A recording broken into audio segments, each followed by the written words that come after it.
अभय बारिक BJP नेता आज सांबादिक सम्मेलन कर मुख्य उद्देश्य था गत काली जोटा कि आमर एठिकार आठगड़ तिगिरा निर्वाचन मंडल विधायक रणेंद्र प्रताप स्वाई महोदय गोटे तांकर चिठी नंबर जोटा कि 246 डेटेड 3/7/2025 जोटा कि माननीय मुख्यमंत्री पाक लिखिते नारी सुरक्षा एवं गो तस्करी विषय तो से विषय में आज एक सांबादिक सम्मेलन करूँ।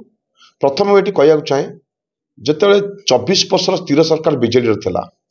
से आप बेबिना इतिश्री बा से समय आप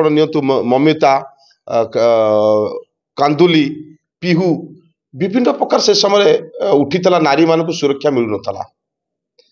किंतु भारी दुख परितापर विषय जड़े एत बड़ सीनियर वरिष्ठ बीजेडी नेता तीन थर विधायक तीन थर मंत्री एवं 7 थर विधायक थे जोटा कि हास्यास्पद कथा गोटे निज चिट्ठी प्याड लिखुंट जे नारी मान सुरक्षा मिलूना मुझे कथा कहना चाहे निज निर्वाचन मंडली जिते से समय जिते विजु जनता दल सरकार थे से समय ये वरिष्ठ मंत्री से समय थे जोटा कि रुचिका महांती तांकर आत्महत्या होता जोटा मारी दि जाता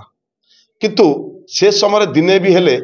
पार्टी खोलुले रणेंद्र प्रताप स्वाई एवं निज निर्वाचन मंडल झील सी कौन सी दिन जाकि सरकार भी कथा उठे ना मुख्यमंत्री जन नुले। द्वितीय पॉइंट आसुची गो तस्करी आपण मान समस्त जानते तिगिरिया बारमाणी जंगल रे गोरु मान हत्या करा जाई तांकर मांस बाहर देश को रप्तानी कर टन टन वाइज जोटा कि 5 किलोमीटर व्यापी तांकर अस्थि कंकाल पड़ी रही था से समय रणेंद्र प्रताप स्वाई नीरव थे एटा तो एबेका कथा नुहे ना दीर्घ वर्षर कथा 35 वर्ष शासन कला दिनटे पार्टी खोलुले मोटा आकार बटी नौते तेणु से परिप्रेक्षी आज आम सांबादिक सम्मेलन करूँ जोटा कि निज सरकार थिबा समय